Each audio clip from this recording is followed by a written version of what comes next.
I remember that night like a scar pressed into my bones. The living room wasn't just a room, it was an arena.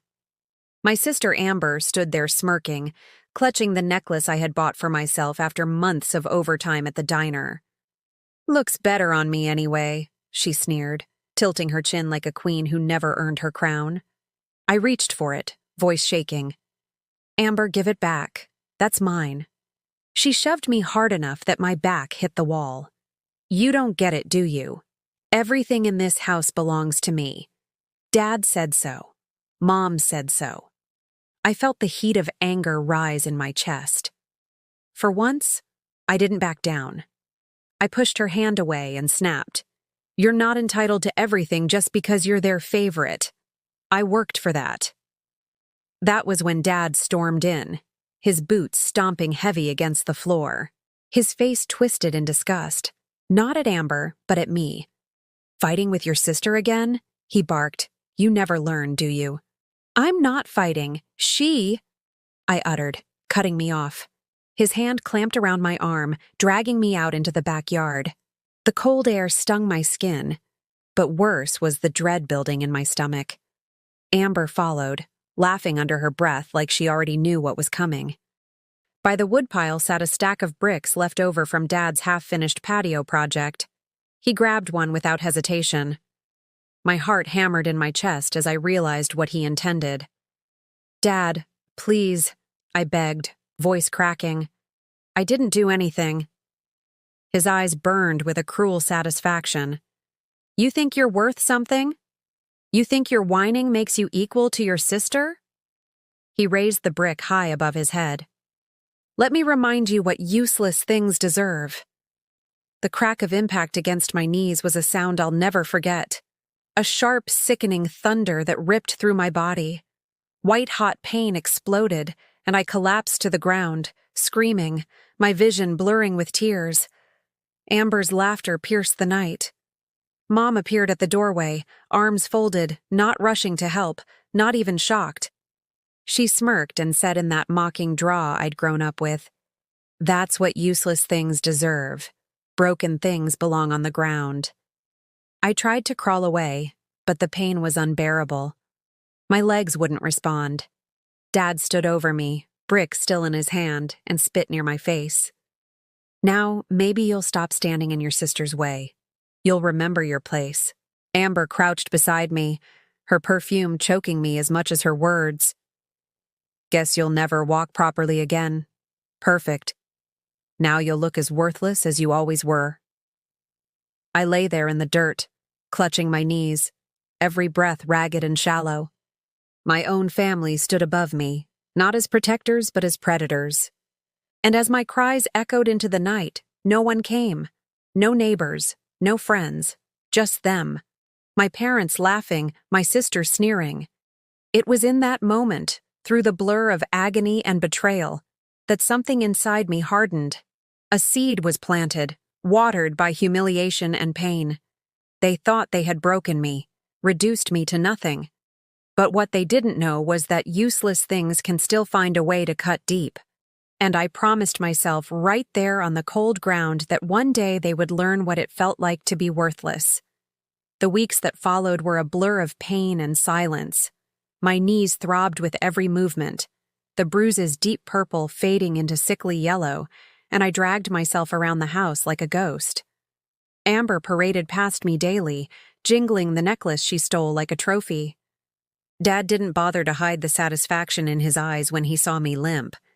Mom only muttered, "At least now you won't wander around pretending you're something you're not." They thought I'd be quiet. They thought I'd fold. But my silence wasn't surrender. It was calculation. I spent hours in my small bedroom. The one they joked was closer to a closet than a room. While I iced my knees, I listened to their conversations, their arguments, their careless words that revealed more than they realized. I learned that Dad had been drowning in debt, desperate enough that he'd forged paperwork under a neighbor's name. I overheard Mom on the phone begging her sister for money while pretending everything in our home was perfect. And Amber? She wasn't as untouchable as she wanted me to believe. Her grades were failing, her friends drifting away, her life one slip away from crumbling. I took it all in detail by detail, feeding the fire inside me. At night, when the house was dark, I forced myself to stand. The pain was brutal. Every step like a nail driven into my joints, but I wouldn't let it win. I moved slowly, clinging to walls, training myself to walk again. Each painful shuffle was a promise they would see me rise. One evening, as Dad sat drunk on the couch, bragging to Amber about how real power is making people fear you, I stood in the hallway, gripping the doorframe so hard my nails cut into the wood. His words rang in my ears, not because I feared him anymore, but because they gave me clarity. Fear was his weapon. Silence was Mom's. Cruelty was Amber's. But mine would be patience. I started working at the library downtown under the guise of community service hours. Mom didn't ask why, and Dad didn't care. They thought I was just desperate to keep busy. But what I was really doing was building connections quietly. I helped the staff organize financial records, sorted files, and slowly learned how information could be traced, how debt could be documented, how lies could be exposed. With every passing day, I hid my intentions behind a blank expression. When Amber mocked me for limping, I smiled faintly like her words didn't sting. When Mom complained about bills, I offered to take the trash out, feigning obedience. When Dad glared, I lowered my head. But inside, I was memorizing every weakness, every blind spot. They believed they had beaten me into submission. What they didn't realize was that they had created someone who was no longer afraid of their cruelty. One night, I lay awake staring at the cracked ceiling, listening to Amber's laughter seep through the walls. I pressed my hand against my knee, still aching, and whispered to myself. They called me useless. They laughed while I bled. But when I'm finished, they'll be begging for mercy they'll never get. And slowly, my plan began to take shape. Not loud, not obvious, but sharp, silent, and inevitable. The girl they tried to break was gone. What remained was someone far more dangerous, someone who had nothing left to lose. The day of reckoning didn't arrive suddenly. It came in quiet pieces like dominoes toppling one by one until the whole house of cards collapsed. It began with Amber. She strutted around like the princess of the family, tossing her hair and sneering at me every chance she got. But I'd overheard her secret. She'd been skipping classes, lying about grades, and using money Dad didn't have to fund her little shopping sprees. She thought nobody knew, but I did. So one morning when she left her phone on the table, I quietly slipped in the notes I had gathered, screenshots of failing grades, notices from the school, and photos of her sneaking out at night with boys my parents despised. I sent them to Dad's phone from an anonymous account. That night, the house shook with shouting. "You're supposed to be the future," Dad roared. "And you're out there flunking like some gutter kid?" Amber cried. But for once, no one came to shield her. Mom tried, but Dad slapped the table and yelled, "Shut up, Linda. This is your fault for spoiling her rotten." I listened from my room, clutching my knees, the ache still alive, but dulled by satisfaction. It was only the beginning. The next move was Mom. She'd spent years telling me I was worthless, a burden, a mistake that should have been corrected early. Her poison was sharper than Dad's fists because she dressed it in a sweet smile when outsiders were around. But I had her secret, too. The loan she'd taken from her sister, a loan she never repaid. I had copies of the emails, her promises, her begging words. At the right moment, I forwarded them to my aunt. Within hours, Mom's phone exploded with angry calls.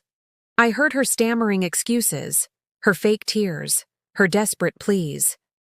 My aunt showed up at the door the next day, red-faced, yelling, "You think you can humiliate me like this? You paraded around while I covered your lies? Pay me back now." Mom's mask cracked. Her little kingdom of control slipped, and for the first time, I saw her cornered. She glared at me across the room, suspicion burning in her eyes. But I only lowered mine and limped past like the obedient daughter she always wanted. Inside, I was smiling. But Dad was the final strike. He was the monster who smashed that brick onto my knees, laughing as my body crumbled. He was the one who whispered to Amber, "See? That's how you keep garbage in line." He thought he was untouchable. But his debts told a different story. Through the library job, I discovered the forged papers. The neighbor, whose name he used, had already begun asking questions. All it took was one carefully placed envelope slid under the right door to set everything in motion. The morning the police came, Dad's face drained of color. He tried to bark orders, tried to shout, but the officers ignored him as they read out the charges: forgery, fraud, theft. His empire of fear collapsed in front of us all. Amber screamed. Mom wailed. And me? I stood at the top of the stairs, knees aching, but strong enough to hold me upright.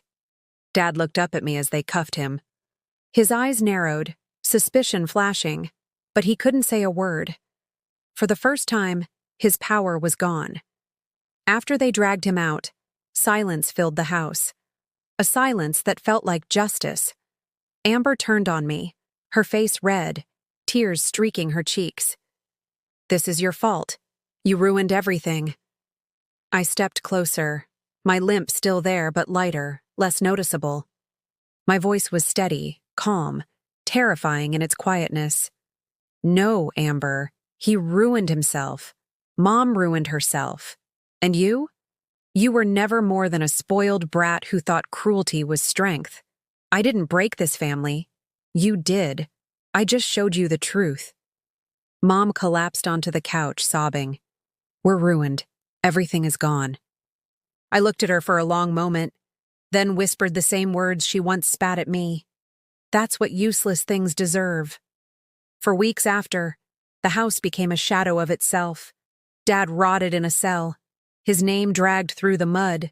Mom became the subject of gossip. People whispering about her debts and her hypocrisy.